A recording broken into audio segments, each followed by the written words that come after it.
আসসালামু আলাইকুম। আশা করি আপনারা সকলে ভালো আছেন। আজ আমি এসএসসির কেমিস্ট্রি চ্যাপ্টার 4 এর কীভাবে পজিশন নিয়ে আগাতে হয়। আমাদের 1 থেকে 18টি মৌল আছে। আমাদের 1 থেকে 18টি মৌল জানা লাগে না। 118টি মৌল আছে। 118টি মৌল আছে। আমাদের 118টি মৌল জানা লাগে না। আমাদের জানা লাগে মাত্র 1 থেকে 30টি মৌল। এখন যদি পরীক্ষায় আসে, যদি বলে সোডিয়াম কোন পর্যায়ের কোন গ্রুপের মৌল, আমরা কেউ ওই ইলেকট্রন বিন্যাস ক্লাসটা ধরতে পারবো না। আমরা যদি 1 সেকেন্ডে যদি চাই কোনো মৌল পর্যায় দিকে, যদি বলে ম্যাগনেসিয়াম কততম পর্যায় কততম মৌল, আমরা কেউ চিনতে পারবো না। ওই চেনার জন্য আমরা 1 সেকেন্ড উত্তর বের করবো। অনেক স্যার রয়েছে, তারা উত্তর বের করে খুব কঠিন করে, অনেক সেই গলে ইলেকট্রন বিন্যাস করে, অনেক তারা ঝামেলা। আমরা 1 সেকেন্ড উত্তর বের করে দেবো। আমরা পরীক্ষার খাতায় একটি ছক কী ফেলবো, দেখেন। যদি বলে আয়রন কত নম্বর পর্যায় কত নম্বর গ্রুপ, কীভাবে নির্ণয় করবো, দেখেন মৌলের গ্রুপ পর্যায় নির্ণয়। দেখেন দেখেন আমার প্রথমে 1 থেকে 18 লিখতে হবে পরীক্ষার খাতায়। দেখেন 1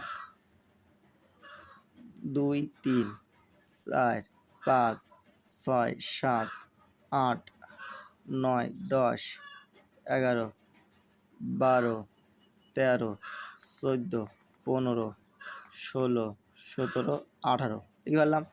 দেখেন এখানে আমরা কী লিখবো, দেখেন 1 থেকে 18 লিখে ফেললাম, লিখে ফেলেছি। দেখেন এখানে আমরা লিখবো, দেখেন হাইড্রোজেন প্রথম মৌল কি হাইড্রোজেন, তার কি এবার এখান থেকে ফাঁক দিয়ে লাস্ট লিখবো, এখান থেকে পুরো ফাঁক দেবো, ফাঁক দিয়ে লাস্ট লিখবো কি তারপরের বর্ণ কত, হিলিয়াম, হিলিয়াম লিখে দিলাম।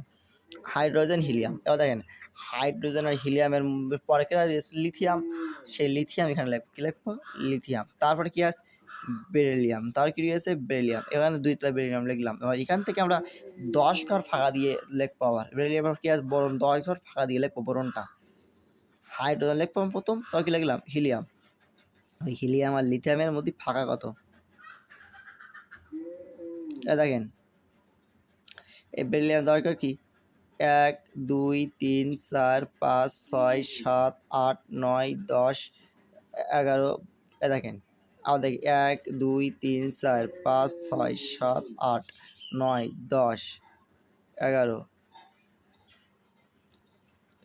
1 2 3 4 5 6 7 8 9 10 11, 1 2 3 4 5 6 7 8 9 10।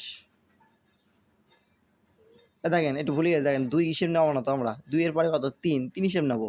3 আসছে কত 1 2 3 4 5 6 7 8 9 10। দেখেন 1 2 3 4 5 6 7 8 9 10, এই 10 ঘর, এই 3 থেকে হিসেব নেবো 10 ঘর, এই 10 ঘর বাদ দিয়ে লিখবো 13 লিখবো কি বোরন, 10 ঘর ফাঁকা, boron carbon, boron carbon,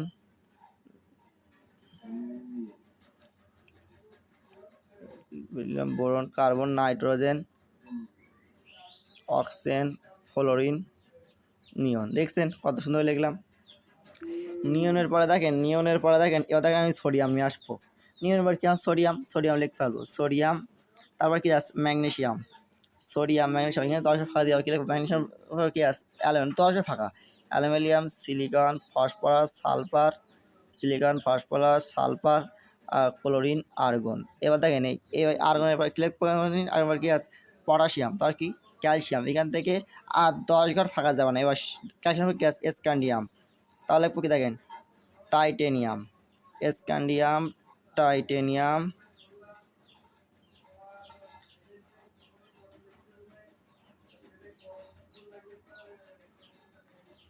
scandium, titanium, vanadium, chromium, manganese, scandium, titanium, chromium, manganese, iron, cobalt, nickel, iron, copper, nickel, copper, zinc. দেখেছেন আমরা 1 থেকে 30টা মৌল মুখস্থ রাখবো। এবার যদি আপনার বলে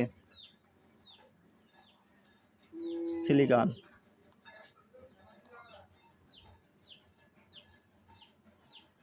একটা লম্বা দাগ দিয়ে দিলাম।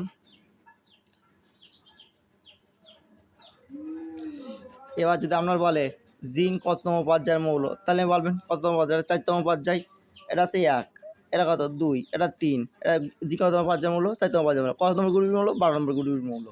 পরীক্ষায় যদি আমরা কেমিস্ট্রি পরীক্ষা দিতে যাবো, তখন প্রথমেই এইটা আমরা একই নেবো নিলিপ পারে। এবার পরীক্ষার আগে এমসি যদি বলে ফসফরাস কততম পর্যায়ের মৌল, আমার ইলেকট্রোপ্রেনার্স করার দরকার নেই। আমরা সহজে বলবো যে ফসফরাস 15তম গ্রুপের আচ্ছা 3তম পর্যায়ের মৌল। এভাবে মৌল চিনতে পারবো সহজে। এ আছে মৌল চেনার বুদ্ধি ছিল আমাদের কাছে। আর এই যে 1 নম্বর, এই যে 1 নম্বর গ্রুপ, এই 1 নম্বর গ্রুপকে বলা হয় ক্ষার, ক্ষার গ্রুপ। আর 2 নম্বর গ্রুপকে বলা হয়, এই যে 2 নম্বর গ্রুপ, একে বলে মৃৎক্ষার। কি বলা হয়? মৃৎক্ষার। কি বলা হয়? মৃৎক্ষার বলা হয়। আর এই যে দেখেন 11 নম্বর গ্রুপ, এই 11 নম্বর গ্রুপকে আছে মুদ্রা ধাতু বলে। কি বলে? মুদ্রা ধাতু। এই দেখেন তারপরে 16 নম্বর গ্রুপকে আছে দিন হ্যালোজেন গ্রুপ, হ্যালোজেন গ্রুপ। আর এই 17 নম্বর নিষ্ক্রিয়, একে বলে নিষ্ক্রিয় গ্যাস বলে, নিষ্ক্রিয় গ্যাস। নিষ্ক্রিয় গ্যাস প্রকৃতিতে পারে নিচের কোনটি হ্যালোজেন গ্রুপের মৌল, তাহলে এইটা হবে, এই ক্লোরিন হবে আর ফ্লোরিন হবে। এরকমভাবে পরীক্ষায় উত্তর দিয়ে আসবেন আমরা, বুঝেছেন? যদি বলে মিথ্যা ধাতু কোনটা, মিথ্যা ধাতু মৌল কোনটা, তাহলে ক্যালসিয়াম। মানে এই শখটা ইয়ার দ্বারা মেন থিম, এই শখ যার মাথা থাকবে ইয়ার দ্বারা সমস্ত পর্যন্ত সে করে আসতে পারবে পরীক্ষায়। এই শখটা আমি আবারও বলছি, এটা আছে হাইড্রোজেন হিলিয়াম লিখলাম, 10 ফাঁকা লিখবো, 2 লিখবো, 10 ফাঁকা লিখবো, বোরন লিখে দেবো। আবার সোডিয়াম ম্যাগনেসিয়াম লিখবো, 10 ফাঁকা লিখবো, অ্যালুমিনিয়াম লিখে দেবো। আবার পটাশিয়াম ক্যালসিয়াম লিখে দেবো, 10 ফাঁকা না গ্রথ লিখে দেবো। কত সুন্দর! এই ছিল আজকের ভিডিও। আমার চ্যানেলটিকে সবাই সাবস্ক্রাইব করবেন এবং কি আমার পাশে থাকবেন, কমেন্ট শেয়ার কমেন্ট করবেন।